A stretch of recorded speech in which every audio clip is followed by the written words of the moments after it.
నమస్తే అండి. Good morning. KSS Telugu టైమ్స్కి స్వాగతం. నేను మీ వంశీకృష్ణ. ఈనాడు, సాక్షి, ఆంధ్రజ్యోతి ఈ 3 ప్రధాన వార్తాపత్రికల్లో వచ్చినటువంటి బ్యానర్ వార్తలు అంటే హెడ్లైన్స్ గురించి ఈ వీడియోలో మనం తెలుసుకోబోతున్నాం.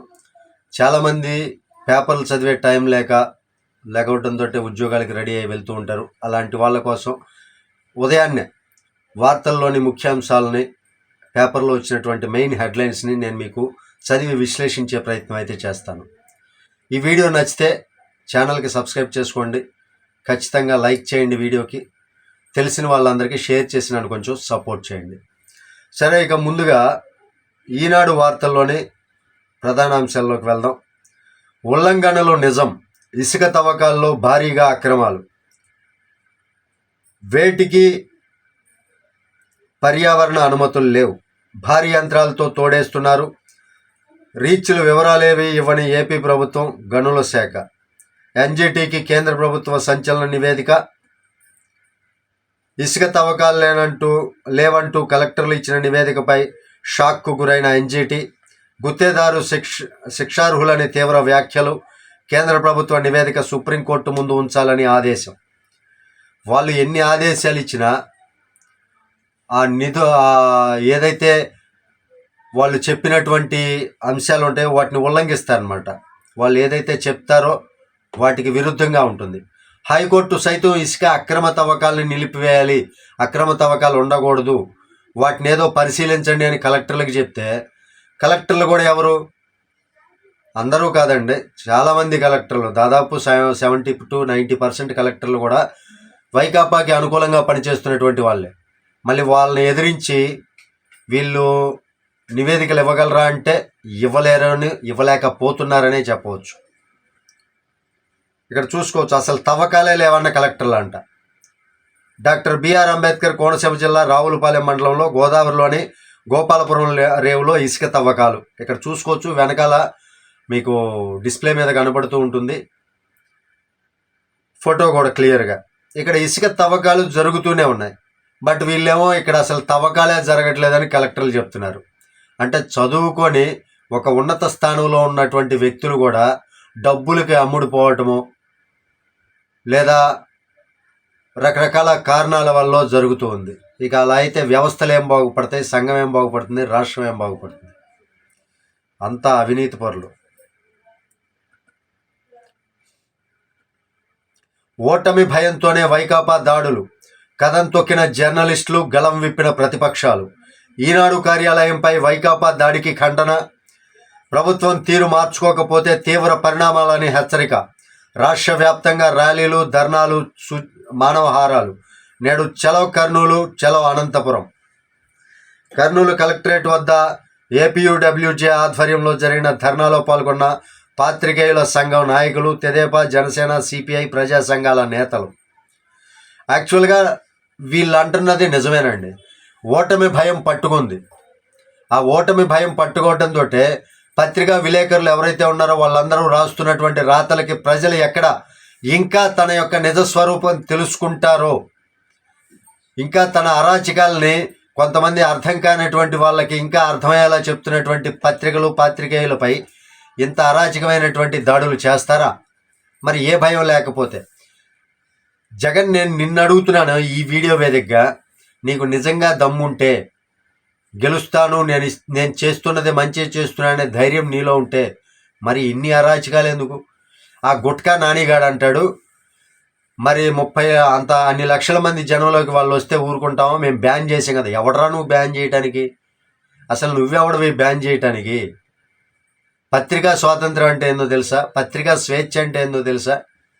పత్రిక యొక్క విలువలు తెలుసా? ఇవేమీ తెలీదు. నువ్వు ఒక ఎమ్మెల్యేవి, ఆ గుట్కాలు నవ్వులుకుంటూ లారీ క్లీనర్గా తప్ప నువ్వు దేనికి పనికిరావు. అలాంటి వాడివి నువ్వు ఎమ్మెల్యేవి, బూతులు తిడతావు. అసలు ప్రజలందరూ గౌరవించే హోదాలో, ప్రజలకి న్యాయం చేయవలసినటువంటి హోదాలో ఉన్నటువంటి నువ్వు ఒక డాష్గా ప్రవర్తిస్తున్నావు, ఒక మనిషిలాగా ప్రవర్తిస్తున్నావా? ఆ బూతులు నువ్వు కొడతారా? అంటే నువ్వేం చెప్పాలనుకుంటున్నావు? నీ కార్యకర్తలకు కావచ్చు, నీ రౌడీ మూకలకు కావచ్చు, అంటే వస్తే వాళ్ళని చంపేయండి, రామోజీరావు ఇంకా ఏబిఎన్ మూర్తి గారు వీళ్ళందరూ వస్తే నువ్వేదో చేస్తా అన్నావు కదా, చేస్తావా? చేస్తే జనాలంతా ఊరుకుంటారా?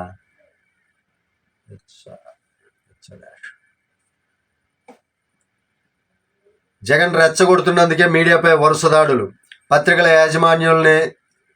యాజమాన్యాలని తప్పుడు కేసులతో వేధిస్తున్నారు. దాడుల్ని నిలవరించడం, నిందితుల్ని పట్టుకోవడంలో పోలీసులు విఫలం. సీఎంపై చట్టపరంగా చర్యలు తీసుకోవాలి. డీజీపీకి చంద్రబాబు లేఖ. ఎన్ని లేఖలు రాసినా గవర్నమెంట్ మారుతుంది, ఇబ్బంది లేదు. మారిన తర్వాత వీళ్ళంతా లైన్లోకి వస్తారు. అసలు నాకు తెలిసి లండన్ పారిపోవటం తప్ప చంద్రబాబు చేతిలో వేరే మార్గమే లేదు. ఒక టెర్రరిస్ట్ పారిపోయినట్టు పారిపోవటమే. విశాఖ శారదాపీఠంలో సీఎం జగన్ ప్రత్యేక పూజలు. పీఠాధిపతులతో కలిసి యాగశాల నుంచి వెలుపలికి వస్తున్న సీఎం జగన్. ఇదంతా ఎలక్షన్ స్టంటే కదా.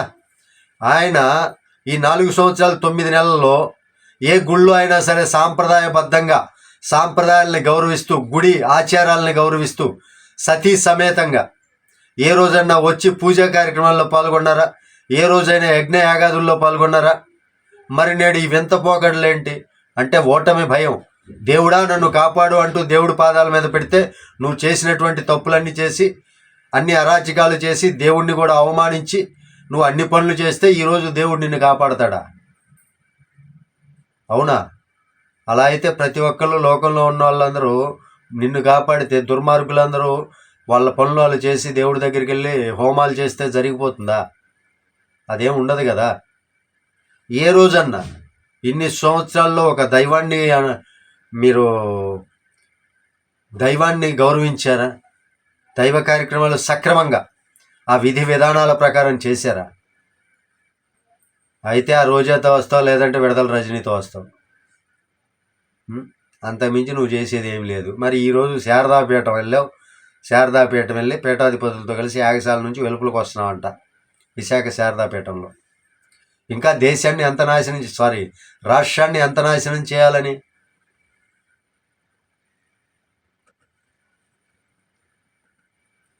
తెదేపా భాజపాతో కలిసి వస్తున్నాం. వైకాపా వ్యతిరేక ఓటు చీలనివ్వం. సీఎం కులాలను విచ్ఛిన్నం చేశారు. నేను కాపుల కోసం పార్టీ పెట్టలేదు. భీమవరం పర్యటనలో జనసేన అధినేత పవన్. యాక్చువల్గా కాపుల కోసం కానీ, లేదంటే ఏ వర్గానికి ఆ వర్గానాలు పార్టీ పెట్టుకుంటే ఓట్లు వస్తాయా? రావు కదా. ఎవరి కోసమో ఒకరి కోసమో పార్టీ పెట్టరు. పీడిత జనాల కోసం మంచి చేయాలని వస్తారు ఎవరైనా సరే. వెనుకబడిన పీడిత వర్గాల కోసం జనాలందరికీ మంచి చేయాలి, కలిసికట్టుగా ఉండాలి అని సమాజానికి మెసేజ్ ఇవ్వడం కోసం వస్తారు. అంతే తప్ప ఒక కులాన్నో ఒక వర్గాన్నో లేపాలని కాదు. మానవులంతా ఒకటే కులం అండి. నన్ను అడిగితే మానవ కులం అంతే. తేడా చూపించండి. మీ నెత్తురు అందరూ ఒక్కొక్క డ్రాప్ వేసి ఏ డ్రాప్ ఎవరిదో చెప్పండి. చెప్పలేరు కదా. నెత్తురికి గాలికి ధూళికి లేని కులం ఏ కులం? ఇప్పుడు ఎవరి కులం వాళ్ళకి గాలి సపరేట్గా ఉంటుందా? నీరు సపరేట్గా ఉంటుందా? ప్రకృతికే కులం లేదు. ప్రకృతిలో జీవించే మనకెందుకు కులం? రచనా కొడుకులాగా కుల రాజకీయం చేస్తున్నాడండి జగన్. కులాలని రెచ్చగొడుతున్నాడు. కులాలని రెచ్చగొడితే కుల రాజకీయం చేసి కులాల ఓట్లు చీల్చాలనే ప్రయత్నం చేస్తున్నాడు. అంతకు మించి వేరే ఏమీ లేదు. జగన్ ఉచ్చులో, జగన్ మాయలో పడితే మాత్రం ఈసారి ఇంకా మన బ్రతుకులు నాశనం. విఖ్యాత న్యాయ కోవిదుడు నారిమన్ కన్నుమూత. దిగ్గజాన్ని కోల్పోయిన భారత న్యాయ వ్యవస్థ 70 ఏళ్ల పాటు సేవలు, నేడు అంత్యక్రియలు. ప్రఖ్యాత న్యాయ కోవిదుడు, రాజ్యసభ మాజీ సభ్యుడు, న్యాయరంగంలో భీష్మ పితామహుడిగా గుర్తింపు పొందిన ఫాలీ శామ్ నారిమన్ 95 సంవత్సరాలంట. ఇక లేరు. 95 సంవత్సరాలు. ఓకే. ఎస్జిటి పోస్టులకు బీఈడీ అభ్యర్థులు అనర్హులు. జీవో 4కు అనుగుణంగా ప్రక్రియ చేపట్టాలి. మధ్యంతర ఉత్తర్వులు జారీ చేసిన హైకోర్టు. రైట్ అండి. సెకండరీ గ్రేడ్ టీచర్స్ పోస్టులకు బీఈడీ అభ్యర్థులు అనర్హులని హైకోర్టు ప్రకటించింది. సుప్రీంకోర్టు మార్గదర్శకాలకు అనుగుణంగా ఉన్న జీవో 4 ప్రకారం నియామక ప్రక్రియ చేపట్టాలని ప్రభుత్వాన్ని ఆదేశించింది. బీఈడీ అభ్యర్థులను ఎస్జిటి పోస్టులకు భర్తీ అనుమతిస్తే నోటిఫికేషన్లో నిబంధనలపై స్టే విధించింది. పూర్తి వివరాలతో కౌంటర్ వేయాలని పాఠశాల విద్యాశాఖ ముఖ్య కార్యదర్శి, కమిషనర్, జాతీయ ఉపాధ్యాయ విద్యామండలి సభ్య కార్యదర్శికి నోటీసులు జారీ చేస్తూ విచారణను ఏప్రిల్ ఏప్రిల్ 29కి వాయిదా వేసింది. యాక్చువల్గా జగన్మోహన్ రెడ్డి ఈ తంతంతా నడపడానికి కారణం ఏంటంటే ఎలక్షన్ల దగ్గరికి వస్తున్నాయి, ఇప్పుడు కూడా నోటిఫికేషన్ ఇవ్వకపోతే తన బతుకు బస్ స్టాండ్ కాదు కదా, చిన్న ఇవి ఉంటాయి కదా మధ్యలో మినీ బస్ స్టాండ్లు, మెయిన్ బస్ స్టాండ్లు కాకుండా చిన్న చిన్న బస్ స్టాండ్లు బైపాస్ల మీద ఉంటాయి, అలాంటి బస్ స్టాండ్ అవుతుందని భయం, అంతే, అంత మించి ఏం లేదు. ఆ భయంతోనే నోటిఫికేషన్లు రిలీజ్ చేశాడు. నిన్న వీడియో ఒకటి చేశాను కదా, జడ లక్ష్మీనారాయణ గారు, జడ సూర్యనారాయణ గారు తిట్టారు ఎవరిని, వీళ్ళ యొక్క క్యాబినెట్ మొత్తాన్ని. బొత్స సత్యనారాయణకి ఇంగ్లీష్లో సంతకం పెట్టడం రాదు, వాడే విద్యాశాఖ మంత్రి అని. అది అలాంటి వాళ్ళని పెట్టుకొని నోటిఫికేషన్ రిలీజ్ చేశారు. వైకాపాకు ఎంపీ వేమిరెడ్డి రాజీనామా. నాకేం తెలుసు సార్, వాళ్ళ మళ్ళీ వస్తున్నారని మీరేగా తలుపు తెరవమన్నారు. కార్టూన్ బాగేశారు. అన్నదాతల నిరసనలో హింస, తలకు తోట తగిలి యువ రైతు మృతి, పోలీసులే చంపేశారంటున్న అన్నదాతలు. ఖనౌరి వద్ద యుద్ధ వాతావరణం, 2 రోజుల పాటు ఢిల్లీ చలో నిలిపివేత, 5వ దఫా చర్యలకు కేంద్రం ఆహ్వానం. వైకాపాకు వేమిరెడ్డి ప్రభాకర్ రెడ్డి గుడ్ బై, తన రాజీనామాను తక్షణమే ఆమోదించాలని సీఎంకు లేఖ, రాజ్యసభ సభ్యత్వానికి కూడా. అదండి, వేమిరెడ్డి ప్రభాకర్ రెడ్డి ముఖ్యమైనటువంటి నేత, జగన్ పార్టీకి గుడ్ బాయ్ చెప్పాడు. ఇంకా చాలామంది గుడ్ బాయ్లు చెప్తారు నెక్స్ట్ కూడా. ఇదిగోండి వీళ్ళు పత్రిక వాళ్ళు నిరసనలు. ఓటమి భయంతోనే వైకాపా దాడి అమానుషం, జర్నలిస్టులపై దాడి చేసేవారిని శిక్షించాలి. మీడియాపై దాడులను ఖండిస్తూ సిపిఐ తీర్మానం. అదనపు ఎస్పీకి వీడియోల అందజేత. ఎంత అందజేసి మటుకు ఉపయోగం ఏముంది నాకైతే తెలీదు. అవసరమైతే వాలంటీర్లే బూత్ ఏజెంట్లు, ఎవరికి ఓటు వేయాలనేది మీరే చెప్పాలి, మంత్రి ధర్మాన ప్రసాదరావు వ్యాఖ్యలు. ఒక పక్క కోర్టులు కానీ ఈసీ కానీ అంటే ఎలక్షన్ కమిషన్ వారు కూడా వాలంటీర్లని ఈ ఎలక్షన్ ప్రక్రియకి దూరంగా పెట్టాలని చెప్తుంటే వీడు ఒక పనికిమాలిన ఎదవాయింది, నాకు అర్థం కాదు. మంత్రి ధర్మాన ప్రసాదరావు వ్యాఖ్యలు అంట. వీడు అసలు ప్రజాస్వామ్యబద్ధంగా పరిపాలించే నాయకుడైనా వెధవా లేతే? రానున్న ఎన్నికల్లో అవసరమైతే వాలంటీర్లే బూత్ ఏజెంట్లుగా పోలింగ్ కేంద్రాల్లో కూర్చోవాల్సి వస్తుందని మంత్రి ధర్మాన ప్రసాదరావు వ్యాఖ్యానించారు. శ్రీకాకుళం జిల్లా గార్ మండలం ఆంపోల్లో బుధవారం వాలంటీర్లకు వందనం కార్యక్రమం నిర్వహించారు. ఈ సందర్భంగా ఆయన మాట్లాడుతూ ఈసారి ఎన్నికల సంఘం కొందరు దివ్యాంగులు, వృద్ధులకు పోస్టల్ బ్యాలెట్ ఇవ్వనుంది. వాలంటీర్లుగా మీరు వారికి సాయం చేయండి, వారిలో బ్యాలెట్ కోసం దరఖాస్తులు పెట్టించండి. మీరు చేస్తున్న సేవకు ప్రభుత్వం అందిస్తున్న సహకారానికి ఏ వృద్ధుడు కృతజ్ఞత లేకుండా ఉండరు. అంటే వాళ్ళు దివ్యాంగులు, వాళ్ళు ఒకవేళ ఓటు వేయకపోతే బలవంతంగా వాళ్ళ చేత కవర్లో ఓటేపించి కవర్లో వీళ్ళంతటి వీళ్ళ పార్టీకి వేయమని ఇండైరెక్ట్గా చెప్తున్నారు.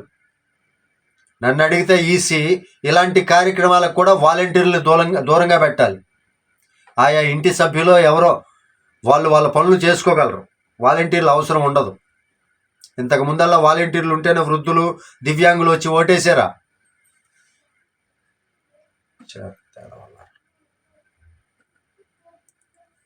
కలిసి వస్తున్నాం పవన్ కళ్యాణ్, భాజపా, టీడీపీ ముగ్గురు. ఇదొక మెయిన్ కథనం అండి. దీని గురించి ప్రత్యేకంగా వీడియో చేద్దాం అనుకుంటున్నాను. అంటే ఈ మ్యాటర్ మటుకు ప్రత్యేకంగా ఒక వీడియో చేద్దాం. నాడు ఆర్థిక సంస్కర్తలుగా గొప్పలు, ఇప్పుడు ఇష్టారీతిన అప్పులు, జవాబుదారీతనం కనిపించని చేతలు, ప్రశ్నించే వారిపై అక్కసు.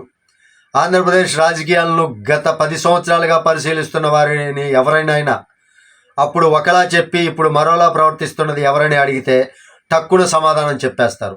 ఉమ్మడి ఏపీ విభజన తర్వాత నానా కష్టాల్లో ఉన్న రాష్ట్రంలో ప్రతిపక్ష నేతగా జగన్, ప్రజాపద్దుల కమిటీ అధ్యక్షుడిగా బుగ్గన రాజేంద్రనాథ్ రెడ్డి, ఈ ఇద్దరు రాష్ట్ర ఖజానాకు తామే రక్షకులమన్నట్లు ఎన్నో శుద్ధులు చెప్పారు.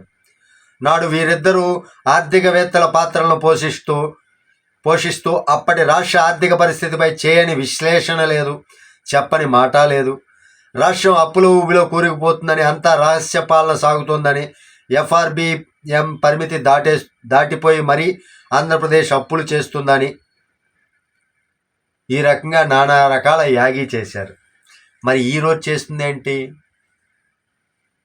ఆ రోజు అభివృద్ధి జరిగే క్రమాలు ఉన్నాయి, ఎందుకంటే పరిశ్రమలు వస్తున్నాయి, రాజధాని నిర్మాణాలు చేపట్టారు, పోలవరం నిర్మాణం 70% వరకు పూర్తి చేశారు. మరి విభజిత ఆంధ్రాలో ఏమీ లేకుండానే అన్నీ చేయగలిగితే ఇప్పుడు అన్నీ ఏర్పాటు చేస్తాం, మేము ఉన్నాం, మేము చేస్తాం, నేనున్నా అని చెప్పే నువ్వు ఏం చేసావు? ఓకే. వైకాపా పాలనలో మహిళలకు రక్షణ కరువైంది. జరుగుతున్న అఘాయిత్యాలపై మాట్లాడాలంటే ఏళ్ళు సరిపోవు. చిత్తూరు జిల్లాలో నిజం గెలవాలి కార్యక్రమంలో నారా భువనేశ్వరి గారిపై ఒక వీడియో డే న్యూస్లో పెట్టానండి. అంటే మన ఛానల్ ఇంకో ఛానల్లో పెట్టాను. నారా భువనేశ్వరి గారు పోటీ చేయాలనుకుంటున్నారు కుప్పం నుంచి. అంటే కన్ఫామ్ కాదు. ఆ కుప్పం సభలో నిన్న మాట్లాడుతూ అలా అన్నారు, నా భర్త ఇన్నేళ్ళగా శ్రమిస్తున్నారు, నేను నా భర్తకి కుప్పం నియోజకవర్గం నుంచి రెస్ట్ ఇచ్చి నేను కుప్పం వస్తాను, నా భర్త వేరే చోట పోటీ చేస్తాడు అన్నట్లుగా చెప్పారనమాట. అది నిజమా కాదా అంటే నిజంగా అన్నారా? పోటీ చేసే ఉద్దేశం ఉందా? పోటీ చేయబోతున్నారా? ఎందుకంటే అక్కడ సాధారణంగా మాట్లాడుతూ అలా అన్నా అనమాట. కుప్పంలో నాకు మద్దతు ఇస్తారా చంద్రబాబుగా? మహిళలతో కాసేపు సరదా చిట్చాట్. ఇది సరదాగా అన్నమాటేనండి. యాక్చువల్గా భువనేశ్వర్ గారు రాజకీయాలకు దూరం అనమాట. ఎప్పుడు కూడా ఈ బహిరంగ సభలకు కావచ్చు, ఇలా పబ్లిక్ మీటింగులు పెట్టడం కావచ్చు, ఇలా వచ్చి మాట్లాడాల దైవ కార్యక్రమాలు ఏదో, ఆ గృహం ఏదో, ఆ ఇంటి ఆ ఇల్లు చక్కదిద్దుకోవటం ఏదో, ఆ పనులు తప్ప వీటిలోకి రాలేదు. బట్ ఇప్పుడు అలా సరదాగా చిట్చాట్ అనమాట. తెదేపా నాయకుడికి ఫిర్యాదు చేశారని మహిళపై దాడిలో కంటి చూపు కోల్పోయిన బాధితురాలు. చిత్తూరు జిల్లాలో వైకాపా మద్దతుదారుల దౌర్జన్యం. ఏదైనా చేస్తారు వీళ్ళు. జగన్ రెచ్చగొడుతున్నందుకే మీడియాపై వరుస దాడులు. అవినీతిని ప్రశ్నిస్తున్న పత్రికల్ని లక్ష్యంగా చేసుకున్నారు. మీడియా యాజమాన్యాలని తప్పుడు కేసులతో వేధిస్తున్నారు. సీఎంపై చట్టపరంగా చర్యలు తీసుకోవాలి. డీజీపీకి తెదేపా అధినేత చంద్రబాబు లేఖ. నేడు తెదేపా జనసేన సమన్వయ కమిటీ భేటీ. ఓకే, భేటీలో ఏం నిర్ణయిస్తారు? మేనిఫెస్టో ఏమైనా ఇస్తారో చూడాలి. ప్రజాస్వామ్యంలో నిరసన తెలిపే హక్కు లేదా? వైఎస్ షర్మిల. బుధవారం రాత్రి విజయవాడలోని ఆంధ్రరత్న భవన్లో నిద్రిస్తున్న షర్మిల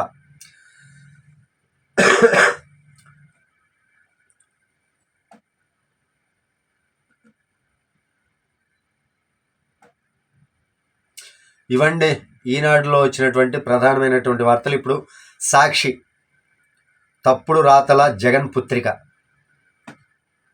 అర్థమైందా? తప్పుడు రాతల జగన్ పుత్రిక సాక్షి పత్రిక.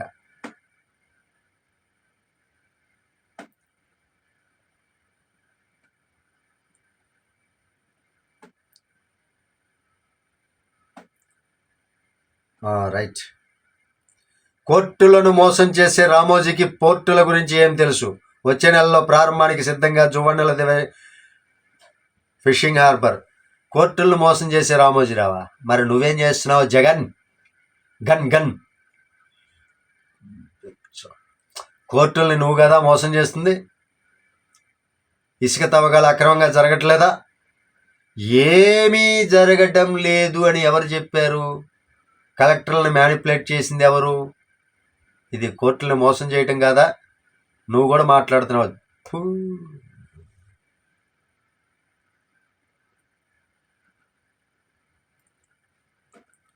బాబుకు రెస్ట్. 35 ఏళ్లుగా పోటీ చేసినాడు. విశ్రాంతి అవసరమన్న భార్య. ఈసారి కుప్పంలో పోటీ చేయాలనుకుంటున్నారన్న భువనేశ్వరి. ఈ మాటల వెనుక కథ, స్క్రీన్ ప్లే, దర్శకత్వం చంద్రబాబుదే. సిద్ధం సభలకు వెల్లువెల్లా వస్తున్న జనాన్ని చూసి వెన్నులో వణుకు. అధికారం అటుంచి కుప్పంలో ఓడిపోతే పార్టీ ఉండదని బెంబేలు. వారిని పిచ్చి రాతలు, మీరు పిచ్చి డాష్లారా, పులకల్లారా. అది ఊరక చిట్చాట్గా మహిళలతో సరదాగా అన్న మాటలరా జఫాస్. సాక్షి జఫాస్. దానికోసం ఎంత చెప్పాల్సిన పని లేదురా జఫాస్. దీని మీద కూడా ప్రత్యేకమైనటువంటి కథనం ఈరోజు ఉంటుంది ఖచ్చితంగా. వీళ్ళని మాట్లాడకపోతే అవదు. ఆర్థిక నేరస్తుడే మార్గదర్శి పేరిట రామోజీ అక్రమ ఆర్థిక సామ్రాజ్యం. ఆర్బీఐకి చట్టానికి విరుద్ధంగా డిపాజిట్ల సేకరణ. ఒక ఆర్థిక నేరస్తుడు ఇంకొక మంచివాడిని పట్టుకుని ఆర్థిక నేరస్తుడు. ఇప్పుడు ఒక డాష్ ఉందండి, అదేం చేసింది? పతివ్రతను కూడా డాష్ అంటది. అలాగే చేస్తున్నారు వీళ్ళే డాష్ గాళ్ళు. పతివ్రతలను పట్టుకొని డాష్ గాళ్ళు అంటారు. మార్గదర్శిలో ఇప్పటి వరకు నష్టపోయినటువంటి వ్యక్తి కానీ, ఇప్పటి వరకు నాకు బాధ ఉంది మార్గదర్శి వల్ల నేను నష్టపోయిన వ్యక్తి కానీ లేడు. అన్ని సంవత్సరాల నుంచి మార్గదర్శి నడుపుతుంటే ఈ మైకులు అండి నాకేమో కన్వీనియంట్గా ఉండవు. ఎంత బాధగా ఉంటుందో. సరే, ఇప్పటి వరకు జనాలందరూ కూడా మార్గదర్శి వల్ల లబ్ధి పొందుతున్నారు తప్ప ఎవరు కూడా లాస్ పోవట్లా. వీళ్ళకైతే లాస్ వస్తుందంట. ఏదో చెప్తారు ఈ పిచ్చి రైతులు. రాజకీయాల్లో రిటైర్మెంట్ అవసరమే. చాలామంది వయసు పైపడి అలసిపోయారు. వారి అనుభవంతో కొత్త తరానికి అండగా ఉండాలి. డబ్బు ఖర్చు చేయకుండా రాజకీయం చేస్తారంటే కుదరదు. ఓట్లు కొంటారో ఏం చేస్తారో మీ ఇష్టం. భీమవరంలో పవన్ కళ్యాణ్ స్పష్టీకరణ. కనీసం హోమానికైనా సాంప్రదాయబద్ధంగా వచ్చాడని చూడండి. సతీ సమేతంగా. వ్యర్థ వల్లారా, మీరు కూడా రాస్తారా పత్రికల్లో?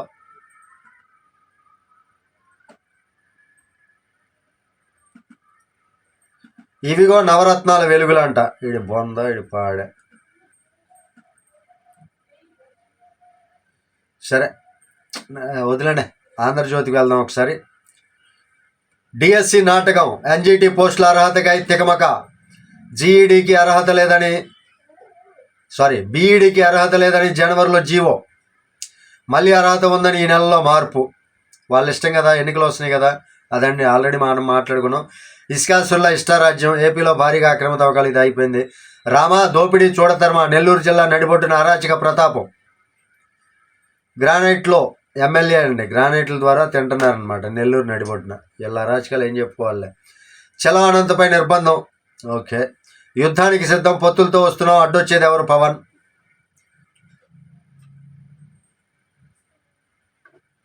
రాధాకృష్ణ గారు ఆ సంస్థలో పనిచేసే విలేకరులకి మొన్న కొట్టారు కదా, ఆ కొట్టిన అతన్ని పరామర్శిస్తున్నారు. పోలీస్ కాల్పుల్లో రైతు మృతి. ఓకే, న్యాయ కోవితుడు నారిమన్ కన్నుమూత. పోలీస్ కాల్పుల్లో రైతు మృతి. డిఓఈ నియామకం చెల్లదు. అదాని అంటే ఇదే అంటండి. అదొకసారి చూద్దామా? గవాలను వచ్చేసాను కానీ ఇదిగోండి, అదాని అంటే ఇదే. ఒకసారి ఈ వార్త పెద్ద చేసి చదువుదాం, మీకు అందరికీ అర్థమయ్యేలాగా.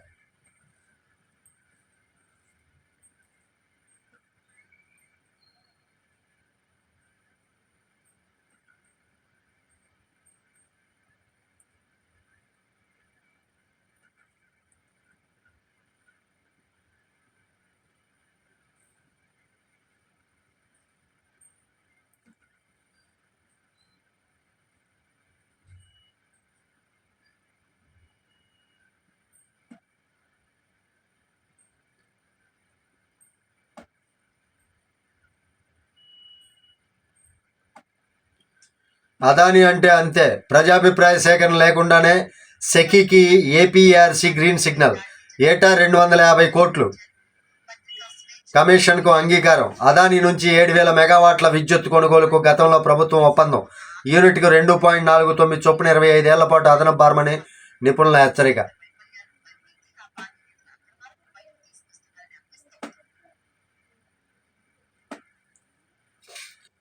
ఇదండి, ఈ రకంగా అదానీ చేతుల్లో తీసుకెళ్ళి మన రాష్ట్రాన్ని నాశనం చేస్తున్నాడు. ఇవండి ఈరోజు 3 ప్రధాన వార్తాపత్రికల్లో వచ్చినటువంటి ముఖ్యమైనటువంటి వార్తలు. వీడియో నచ్చితే ఖచ్చితంగా లైక్ చేయండి, ఛానల్కి సబ్స్క్రైబ్ చేసుకుని నన్ను కొంచెం సపోర్ట్ చేయండి. Thank you. జై హింద్.